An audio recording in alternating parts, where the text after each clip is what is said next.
السلام علیکم۔ آج ہم ایک بہت ہی خاص موضوع پر بات کرنے والے ہیں۔ باڈی بلڈنگ میں جب مقابلے کی تیاری یعنی کٹنگ فیز چل رہا ہوتا ہے تو مشہور ڈاگ کریپ یا ڈی سی ٹریننگ کو کیسے ایڈجسٹ کیا جائے؟ وعلیکم السلام جی، یہ بہت اہم موضوع ہے۔ ہمارے پاس کچھ نوٹس ہیں جو بتاتے ہیں کہ جب کیلوریز اور کاربز بہت کم ہو اور ظاہر ہے شدت تھکاوٹ بھی ہو تو ٹریننگ کو کیسے تبدیل کرنا چاہیے۔ جی بالکل۔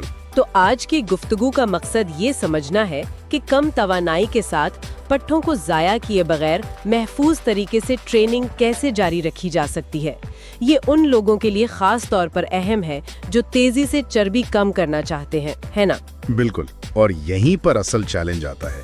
جب آپ کا جسم شدید توانائی کی کمی میں ہو تو وہ آف سیزن والی شدت برقرار رکھنا، خاص طور پر وہ لاگ بک کو ہر بار بہتر کرنے کی کوشش۔ ہاں، وہ تو مشکل ہو جاتا ہوگا۔ مشکل ہی نہیں، بعض اوقات خطرناک بھی ہو سکتا ہے۔ آپ خود کو زخمی کر سکتے ہیں۔ اچھا، تو آئیے دیکھتے ہیں کہ یہ مرحلہ وار کیسے ہوتا ہے۔ مطلب جب کوئی کٹنگ شروع کرتا ہے تو ابتدائی طور پر کیا کرنا چاہیے؟ دیکھیں، شروع میں تو کوشش یہی ہونی چاہیے کہ جہاں تک ممکن ہو جو آپ کی نارمل ڈی سی ٹریننگ ہے وہ جاری رہے، یعنی ریسٹ پازنگ ٹیکنیک۔ جی، ریسٹ پازنگ ٹیکنیک استعمال کریں۔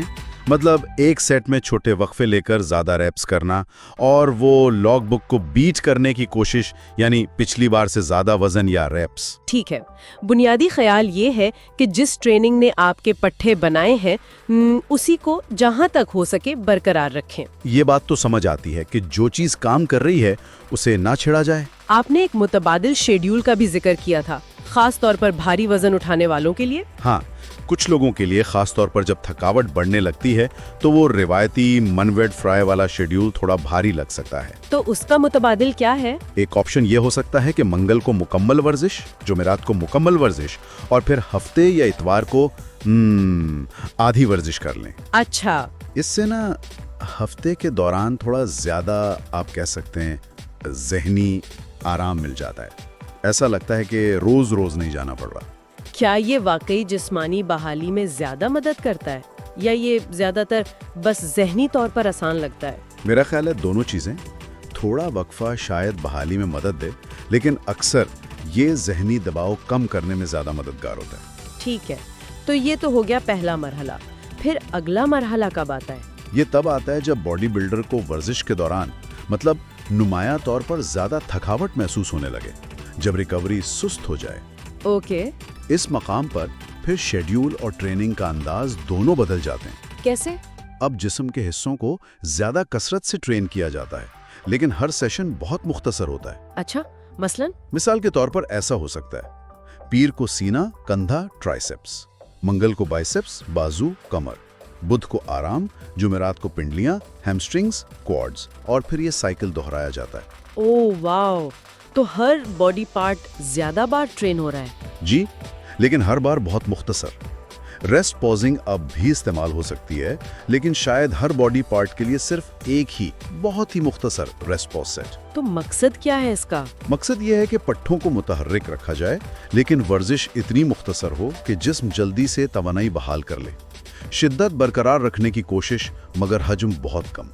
سمجھ گئی، تاکہ جسم سنبھال سکے۔ اور پھر وہ آخری مرحلہ آتا ہے جو سننے میں کافی شدید لگتا ہے، مقابلے سے کوئی 3 سے 6 ہفتے پہلے والا، جب باڈی بلڈر وہ کہتے ہیں نا چلتی پھرتی زومبی والی حالت میں ہوتا ہے۔ ہاں بالکل، یہ وہ وقت ہے جب توانائی بالکل نچلی سطح پر ہوتی ہے۔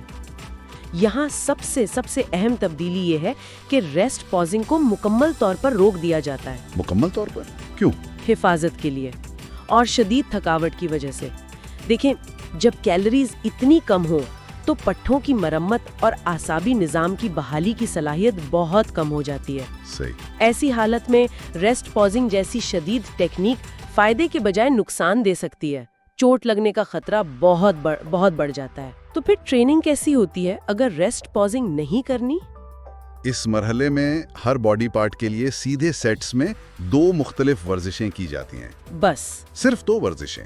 جی، اور ریپ رینج کافی زیادہ رکھی جاتی ہے، جیسے 10 سے 20 ریپس یا کبھی کبھی 15 سے 30 ریپس تک۔ اچھا، مثال دیں گے؟ مثال کے طور پر پیر کو سینے کے لیے